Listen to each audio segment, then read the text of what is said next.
You know the feeling. You have a deadline breathing down your neck, a mountain of text to get through, and you need to focus. So you turn to YouTube, you type in focus music, and you hit play on a 10-hour loop of low-F beats to study to. For the first 5 minutes, it's fine. But then you notice it. That same sad little chord progression over and over. That synthetic hi-hat, like a mosquito buzzing in your ear. Suddenly, you're not focused on your work. You're focused on how incredibly annoying the music is. While the exact statistic isn't available, the experience of abandoning background music or a survey if it's not right is common, with some sources claiming that survey abandonment rates can be as high as 80%. One moment you're in the zone, the next you're lost in a sea of thumbnails, desperately searching for something that won't drive you insane. What if the perfect solution isn't a new algorithm, but an old one? A secret weapon for focus that was perfected almost 200 years ago, long before the first line of code was ever written. Forget the endless, soul-crushing loops. The cheat code is Frédéric Chopin's Nocturnes, a collection of 21 night pieces. These short compositions have managed to outlast centuries of musical trends for one simple reason. They solve the core problem of focus. They keep our minds calm and engaged without ever stealing the spotlight. So how can a 19th century Polish composer possibly understand the needs of your 21st century brain better than a Spotify algorithm? Let's FND out. Let's get one thing straight. When we talk about calm music for focus, we are not talking about elevator music. Calm is not a code word for boring. True focus music needs to be a gentle anchor, not a sonic anesthetic. To understand the difference, listen to Chopin's Nocturne in E flat major, Opera 9, Num 2. The very first one he ever published. The main melody is famously gentle, drifting like a thought you can't quite hold on to. It's beautiful, yes, but that's not where the magic is. The real work is being done in the left hand, which plays a steady, pulsing rhythm.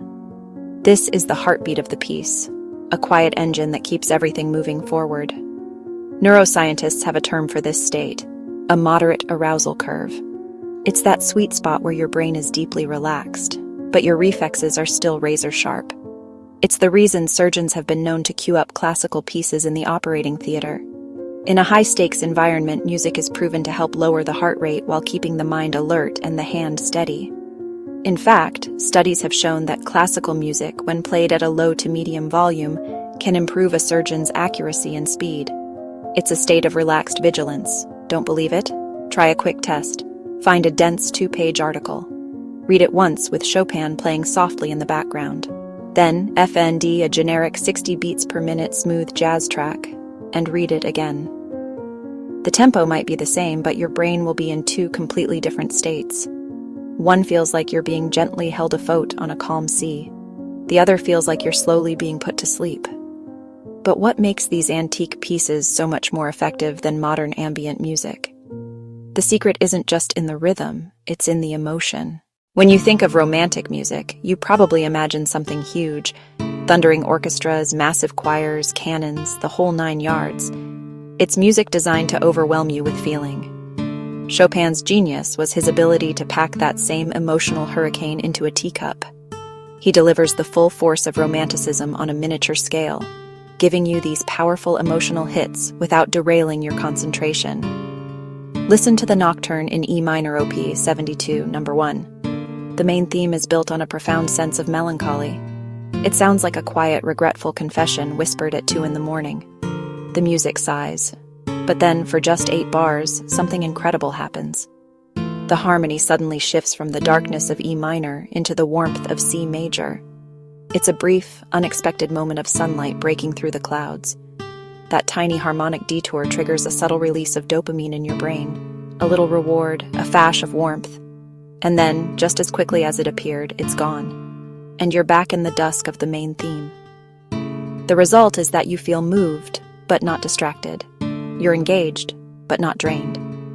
This is why Chopin is one of the most streamed classical composers on platforms like Spotify.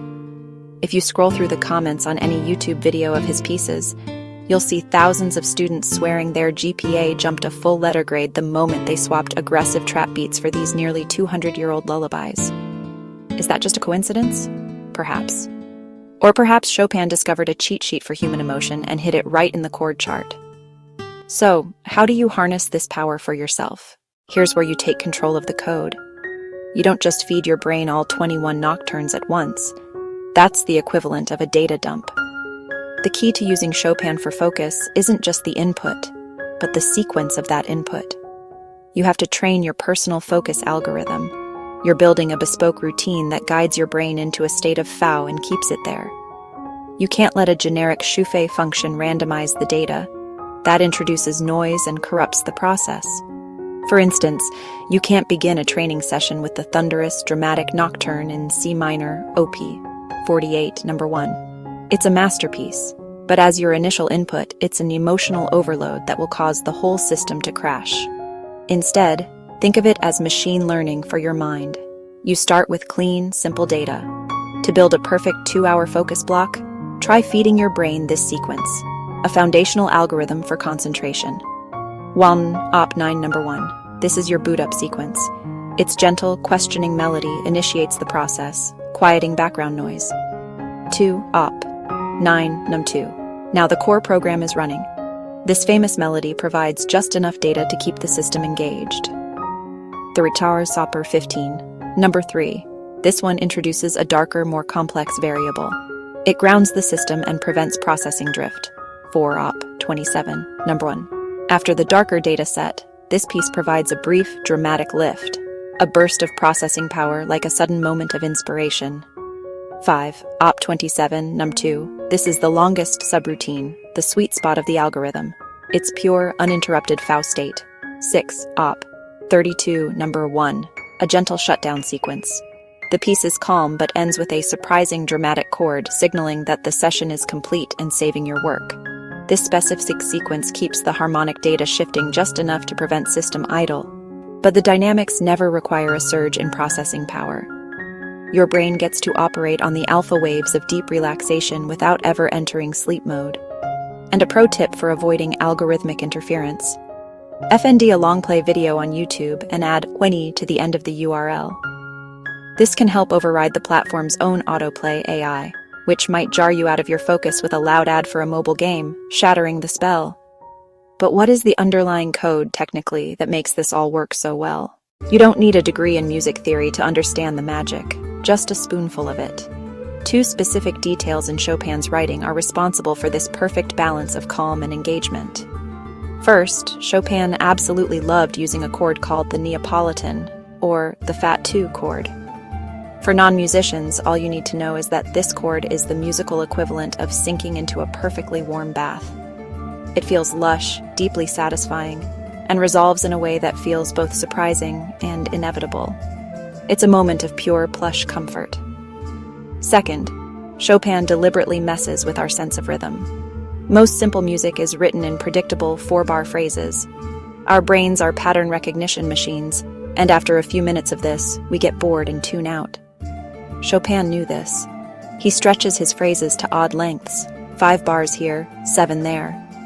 This subtle irregularity is just enough to keep your pattern-hungry brain from ever fully relaxing into autopilot.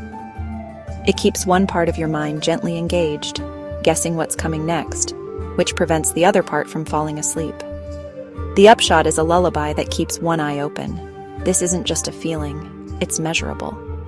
While a specific study from Stanford's CCRMA on Chopin isn't readily available, other research confirms that skin conductance is a stable and useful index of autonomic arousal and stress. One could hypothesize a drop in stress during the B section of Nocturne Op 27, number 2, compared to sitting in complete silence. Think about that. Potentially calmer, with no words spoken, no meditation app, just the sound of a piano. That's a conversation happening at the cellular level. Now it's time for an experiment. You've heard the theory, now it's time for the practice. Below this video, in the description, you'll find a time-stamped playlist of the 6-piece sequence we just discussed. The next time you have to do a deep work sprint, writing, studying, coding, whatever it is, free up that playlist.